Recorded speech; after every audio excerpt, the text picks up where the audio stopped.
Hello and welcome to South Asia Focus. I'm Smita Prakash. This week we have in our studio Sushant Sareen, an expert on security and South Asian affairs, to speak to us about the expectations that have been built up in the South Asian region due to the two-day visit of the Pakistani Prime Minister Nawaz Sharif to New Delhi to attend the swearing-in ceremony of India's new Prime Minister Narendra Modi. Also present at the ceremony were heads of state and governments of SAARC countries. SAARC is a grouping of countries in South Asia. Here's a brief report before we discuss the event with Sushant Sareen. India's Prime Minister Narendra Modi, in an extraordinary move, invited leaders of Pakistan and other heads of SAARC member nations to his swearing-in ceremony in New Delhi on May 26th, after a sweeping election victory that ended the Congress-led United Progressive Alliance's 10-year rule. The SAARC group consists of India, Pakistan, Bangladesh, Sri Lanka, Nepal, Bhutan, Maldives and Afghanistan. Of all, it was Prime Minister Modi's meeting with his Pakistani counterpart Nawaz Sharif which was keenly observed, and according to both sides, the meeting went much better than expected. Later, Foreign Policy Advisor to the Pakistani Prime Minister Sartaj Aziz said that the talks were a clear strategic vision and it was not all just a photo opportunity, in which all pertinent issues, including terrorism, came under discussion. Thank you for speaking with us, Sushant. I'd like to begin by asking that, this invite that Mr. Modi gave to all the heads of government of neighboring countries, it was called a masterstroke by many because it meant that India was trying to project itself as a regional leader of sorts and to do away with the acrimony between India and Pakistan. Do you see it like that? You know, I must be very honest. I was very skeptical when one first learned of this invitation. But as things progressed, it seemed that it was indeed a masterstroke.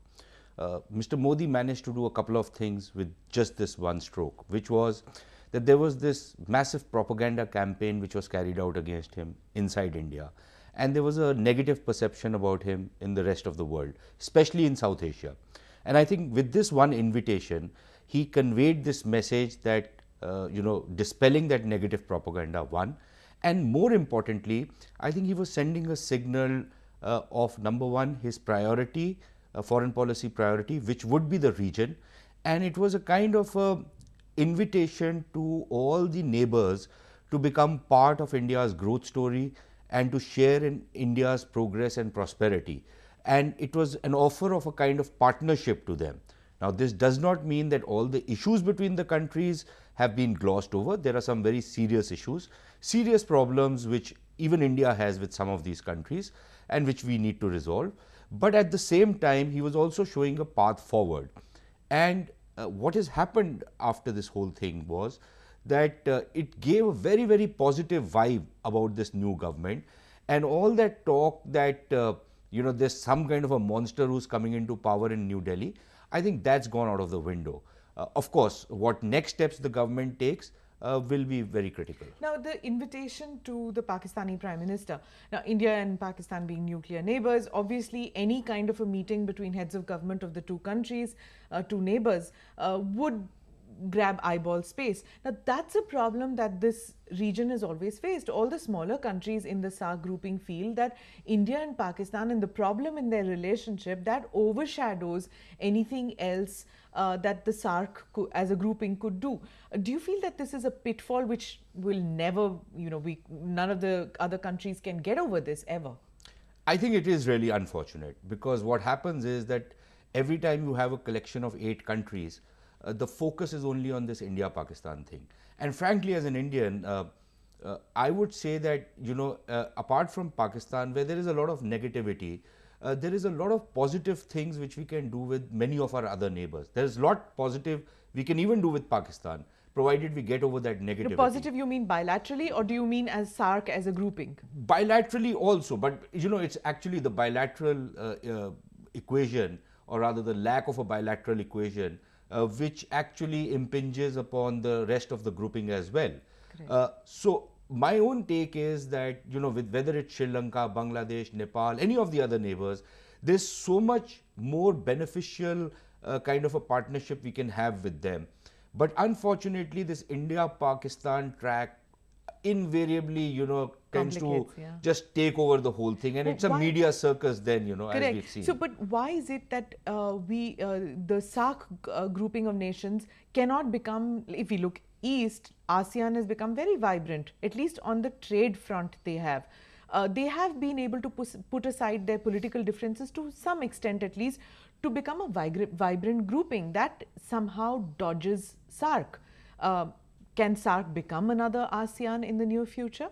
Well, I wouldn't say it can become another ASEAN, because ASEAN countries, number one, there is no one country which is as dominant as India is in the case of SAARC. So that is one. It's a structural problem, if you will, because everybody else, number one, because they share a border with India, have some problem or the other, or India has a problem with every of the other countries.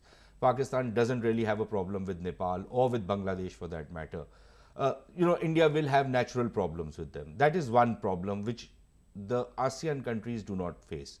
The second thing is that we, because of these bilateral issues, many of the things which we have to do in a multilateral framework do not really take off.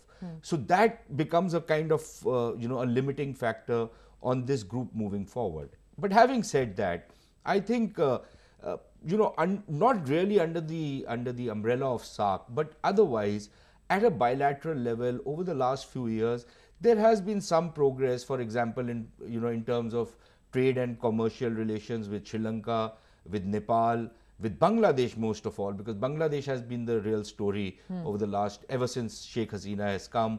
There's this huge aid package which has been given to Bangladesh. And Afghanistan also now. Afghanistan as well, because over the last almost 10 years, ever since the ouster of the Taliban, India has been one of the big supporters of the Afghan government out there. Correct. So all of that has been working.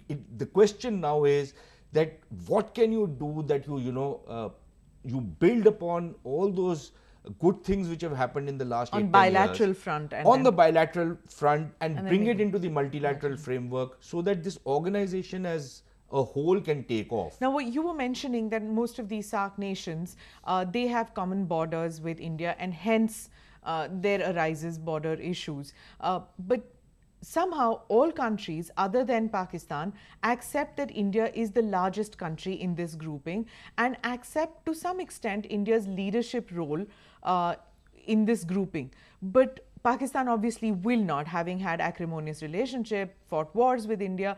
Do you see that for at least for its economic benefit, it could accept India as a leader of SAARC?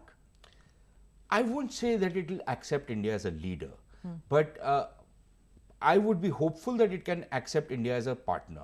Okay. You see, many countries have bilateral problems, disputes also, but they don't cut their nose to spite the other guy's face. Pakistan, unfortunately, revels in doing something like that. And they've done it on that trade deal which was negotiated in February this year, which thankfully the Indian government had, I think, gone back on. Because if you see the Foreign Secretary's statement, the press conference which she had, she referred to the September 2012 roadmap and not the February 2014 deal. So this clearly means that India is saying that, look, if you want to trade, let's trade on mutually beneficial terms. Trade is not a concession. I think Nawaz Sharif realizes that a deeper economic engagement with India does work for his country as well. But the people of Pakistan, at least a certain section of Pakistan, they are worried when you talk about equal terms. India is a larger economy, a larger country, and when you talk about trade with a smaller country, the smaller businessmen in that country are scared that they will be swamped, that products from India will come and take up their markets. So how do you assuage, what do you do to dispel the that point fear? is, if the Chinese, with whom they share a all-weather friendship and all of that, the hyperbole, which describes Pakistan-China relationship. If the Chinese have still not taken over the Pakistan market, I don't see how Indian goods, which are probably marginally, more expensive than or cheaper than what the Pakistanis themselves produce, will really take over the Pakistani market. That is one. The second problem is that, we look at trade between countries in a very static kind of a concept. Now, that is an old mercantilist concept. The new trade philosophy or the trade ideology, if you will, is that you trade with countries according to your comparative advantage. Now, as a result, if Pakistan can, supposing, just as an example, buy textile machinery from India, which adds to the competitiveness of their textile industry. So yes, they might, in terms of pure trade balance, their trade balance might be negative against India. But in terms of their trade balance with the rest of the world, where they export those commodities, they have a certain competitiveness. Now, if you buy that same machine, say from Brazil, you add to your own costs. Imported duties. So, you have to look at it in a more dynamic context. So do you think that the political leadership of these countries, of all the countries in the region, are not able to sell the SAARC grouping as a concept to their own people? I wouldn't say that for all the countries. I think, for example, if you look at the Sri Lankans, you look at the Bangladeshis for that matter, or even the Nepalese, I think there is this realization that they need to become partners with India. Unfortunately, in the case of Sri Lanka, we are having certain political problems which have emerged ever since 2009 with the kind of stuff which happened with the Tamils. We have our own Tamil concerns out here. So again, it comes to the same issue, that the political problems that we face with each of the neighbors, because of that we cannot get together as a unit, as a vibrant unit at least. It becomes a limiting factor, but the whole idea of diplomacy and the whole idea of having politicians is not to give up, is to manage these contradictions. So yes, you will have these problems, these political problems, but then how do you break out of that? Is a SAARC secretariat kind of a thing a solution? Can you have a secretariat where you appoint a politician from each of these countries to have a secretariat, like a EU kind of a situation? Is it possible to have? Well, I think it is possible. You are appointing bureaucrats right now. You could have, you could have politicians out there. But you do have things like, eminent persons group who are making suggestions and all of that.